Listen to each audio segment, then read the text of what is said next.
সুপ্রিয় দর্শক শ্রোতা, জয়গুরু বাংলার পক্ষে আপনাদের বারংবার স্বাগত জানাচ্ছি। আমি নুরি মোস্তফা বাবা। আমাদেরকে যারা শুনছেন, আগামীতে শুনবেন, সবাইকে শুভেচ্ছা। যারা শুনছেন তাদের এখন শুভেচ্ছা, আর যারা আগামীতে শুনবেন তাদের জন্য আমরা অগ্রিম শুভেচ্ছা বার্তা পাঠিয়ে দিলাম।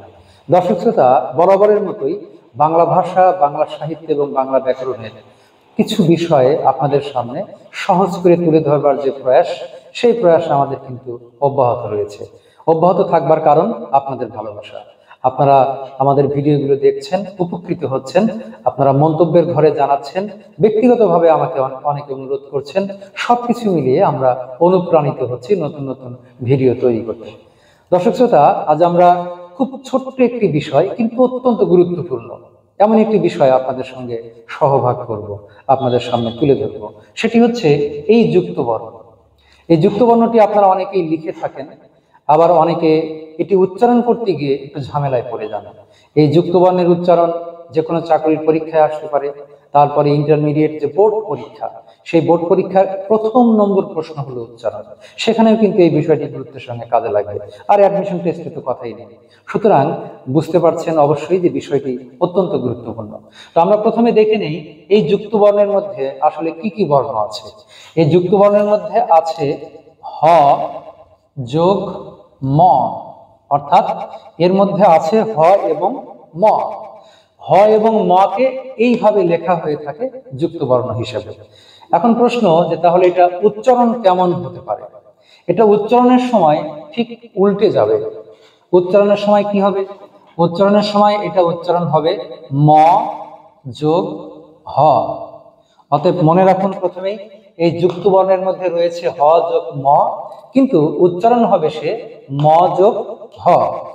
আমরা একটি শব্দ লিখে দেখি বাস্তবে আসলে সে কেমন উচ্চারণ হয়। যেমন ধরুন, এই যে শব্দটি বহুল প্রচলিত ব্রাহ্মণ, এই শব্দটিকে আপনারা কি উচ্চারণ করে থাকেন? আপনারা কেউ বলেন ব্রাহ্মণ, হ্যাঁ, অথবা এই জাতীয় উচ্চারণ আপনারা করে থাকেন। কেউ বলেন ব্রাহ্মণ, কেউ বলেন বামন। আসলে এটি ব্রাহ্মণ বা এই রকমের উচ্চারণ হয় না। ব্যাকরণের নিয়ম অনুসারে বা ধ্বনিবিজ্ঞানের সূত্র অনুসারে এর উচ্চারণটা কেমন হতে পারে। এই যে যুক্ত ব্যঞ্জন আমরা আগেই বলেছি হ যোগ ম, কিন্তু উচ্চারণের সময় সে উল্টে যাবে। তাহলে এর উচ্চারণ হবে ব্রাহ্ম, আগে ম হবে, তারপরে হ। সুতরাং উচ্চারণ হবে ব্রাহ্মণ। উচ্চারণ হবে ব্রাহ্মণ। যুক্ত ব্যঞ্জনে আছে হ ম, উচ্চারণ হবে ম হ। অতএব আমরা উচ্চারণ করার সময় এই শব্দটির উচ্চারণ করব ব্রাহ্মণ। এভাবে ব্রাহ্মণ, ব্রহ্মা, ব্রহ্মপুত্র, এই উচ্চারণগুলো আমাদের শুদ্ধ করে যেমন লিখতে হবে, তেমনি বলবার সময়ও এই উচ্চারণগুলোর প্রতি আমাদের সতর্ক দৃষ্টি রাখা জরুরি। কারণ এর ভুল উচ্চারণ বিভ্রান্তি তৈরি করবে এবং আপনার আত্মবিশ্বাসকে নষ্ট করবে।